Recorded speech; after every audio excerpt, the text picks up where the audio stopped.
Welcome to shelf number 4 and the start of the next generation. Even though in front of you right now is the cast of DS9, behind them is the start of TNG, the next generation. We'll get to that in a second, but we'll hit the DS9 stuff first. Let's get started. So this is a runabout. It is the USS Orinoco, as you can see here on the little decal. It is a Playmates little, it's got wheels on it. It has a battery compartment. The battery compartment is unfortunately corroded beyond repair. I purchased this because I love the roundabouts. I think that they're really cool. I know DS9 decided to go with the Defiant. 2 different Defiants. I think one was the Sao Paulo that they changed back and they changed into a Defiant after the first Defiant blew up.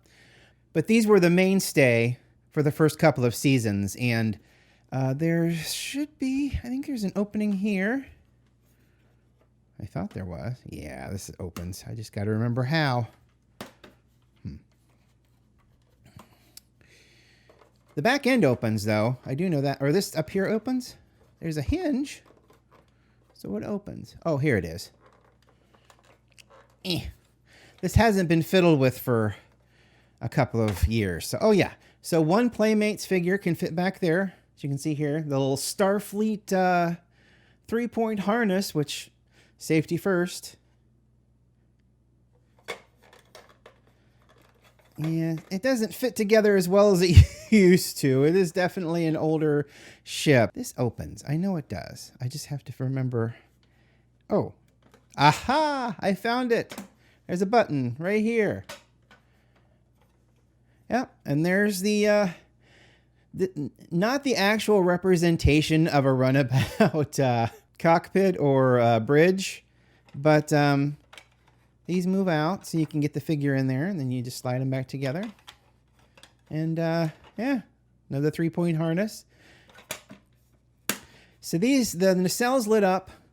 I almost want to say that the impulse areas here, since they're kind of clear, lit up.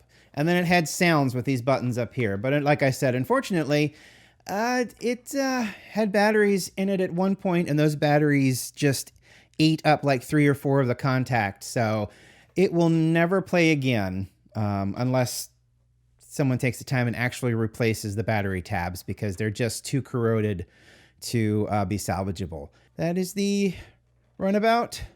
I think I'm saying it right. Orinoco. I'm pretty sure I'm saying that right. Orinoco. But yeah, it's a great little thing. It's nice to sit right in front of the DS9 characters. So let's start the figures with Captain Benjamin Sisko, formerly Commander Sisko, when he first started there at DS9. The sculpt is absolutely wonderful. The face is an incredible likeness. Comes with Starfleet gear. As you can see, he's got his Type 3 phaser rifle, his Type 2 hand phaser. Comes with a baseball that sat on his desk.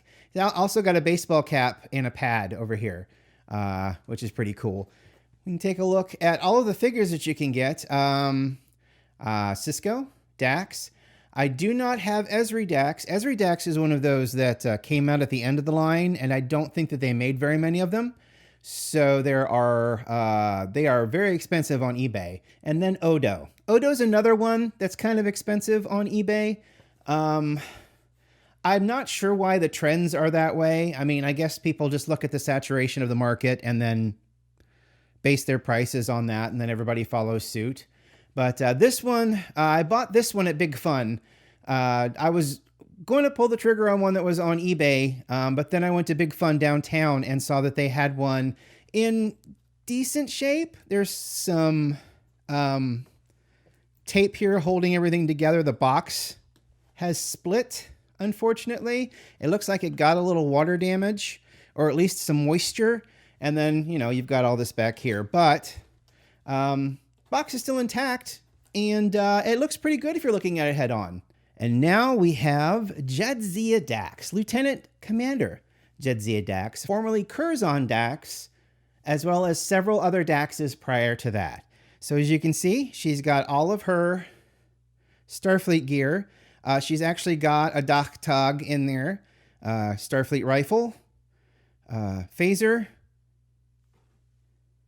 Is that Romulan? It's supposed to be Romulan ale.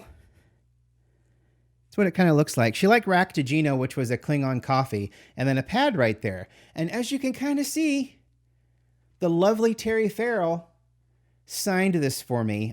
She was in Columbus just in this past December with a couple other Star Trek people, and she signed this for me on the front and the back because I was hoping that this wouldn't come off, so she was very kind enough to sign it again in the back. But yeah, I was so thrilled to meet her. I've met her twice. I've actually got her an autograph and a picture from her when she was in Detroit several years ago. But she's just a great woman. Oh, and I didn't even notice she's got a bat'leth right here. So she's got a bat'leth and a dachtag. That's pretty cool.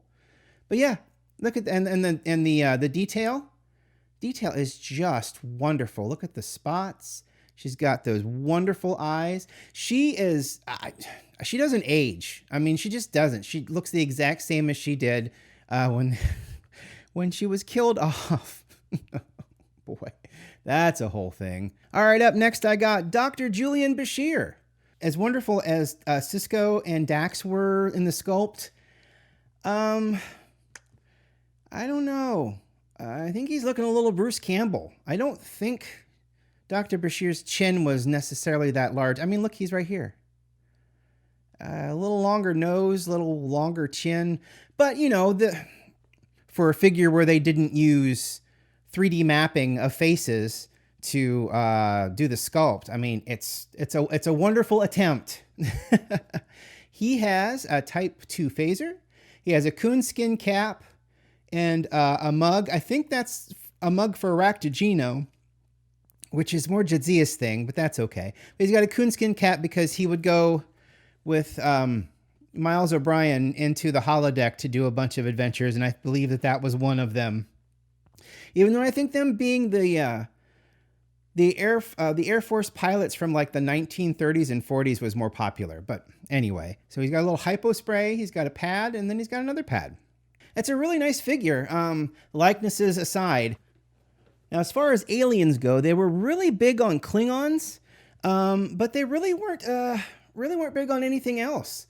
I mean, if there would have been like a Garrick or a Gul Dukat or a Quark, that would have been really cool. Or Nog. Gosh, Nog would be amazing. But they do have Odo, which I think is really good. I think the likeness of Odo is very consistent with the show. I love the difference in the Bajoran uniform. Here's his bucket for sleeping in. He's got a Bajoran tricorder.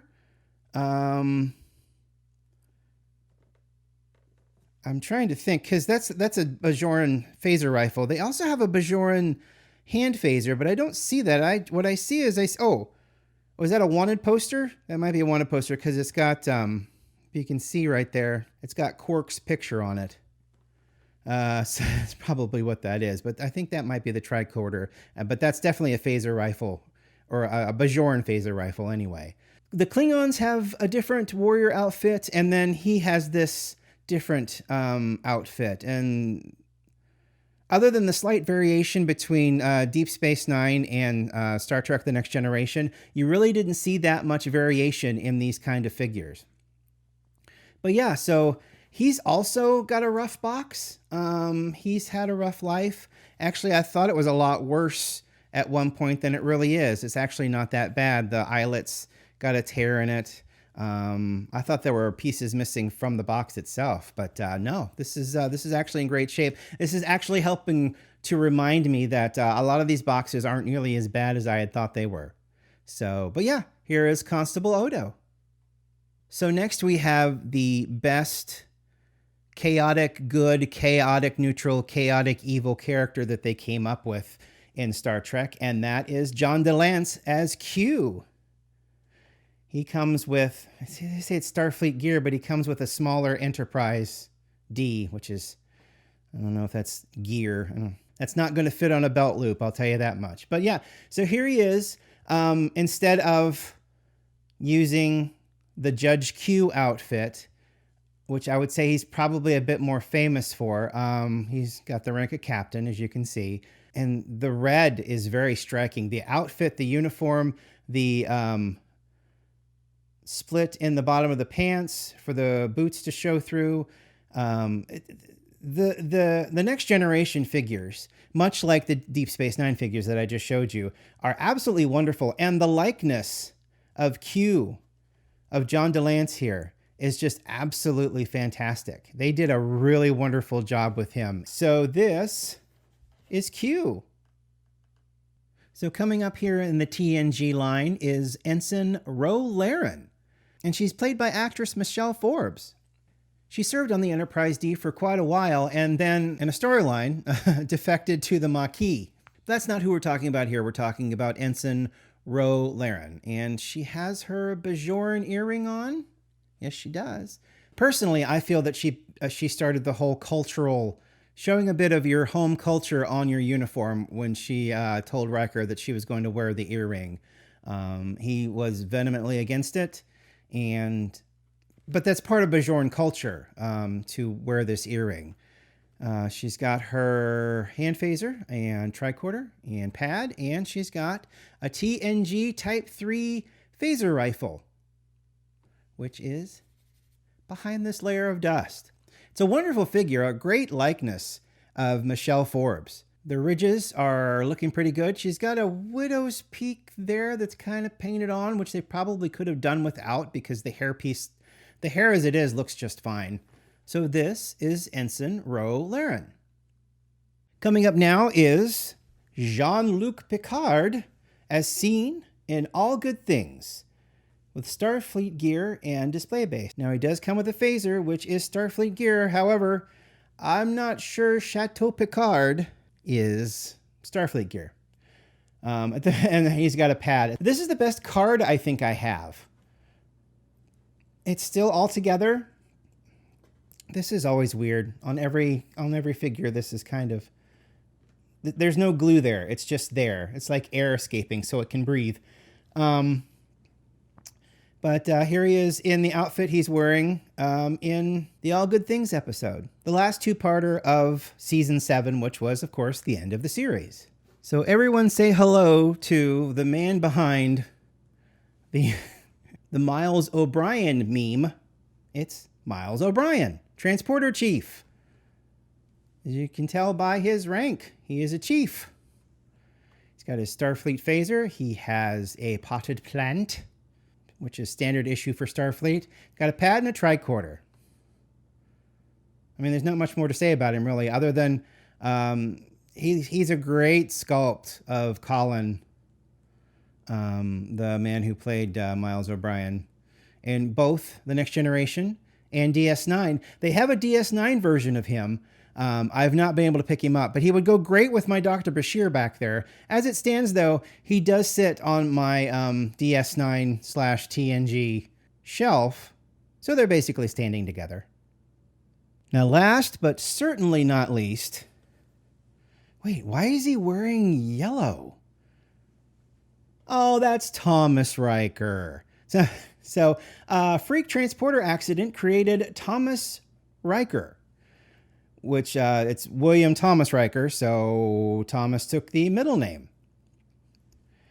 He's got a trombone, which is obviously Starfleet issue. He's got a hand phaser, tricorder, and a pad. But yeah, so that is William Riker's clone, Thomas Riker. Not much more to say about him other than he's pretty rare, I think. Look at all the Rikers. See... You got Riker Season 7, you got Riker Nemesis, you've got Old Riker from All Good Things, you've got Second Chances Thomas Riker, which is what this is. And then look at all the Worfs. There's so many Worfs. Season 7 Worf, Nemesis Worf, Deep Space Nine Shattered Mirror Regent Worf, The Next Generation All Good Things Governor Worf, Deep Space Nine Soldiers of the Empire Worf. I mean, they just Worfed. They're like, hey, we got this head sculpt right. Let's just make a ton of them. And then they're like, oh, you know what? We really made a good looking Jonathan Frakes. Let's wear him out too. But yeah, this is Thomas Riker. And like I said, the sculpt is amazing. The uniform is great. I love that they give him a trombone that he played frequently, but infrequently. I mean, Commander Riker did. I'm sure Thomas did as well, because he is a clone from a transporter accident. Now that we've gotten through them all, let's get to cleaning.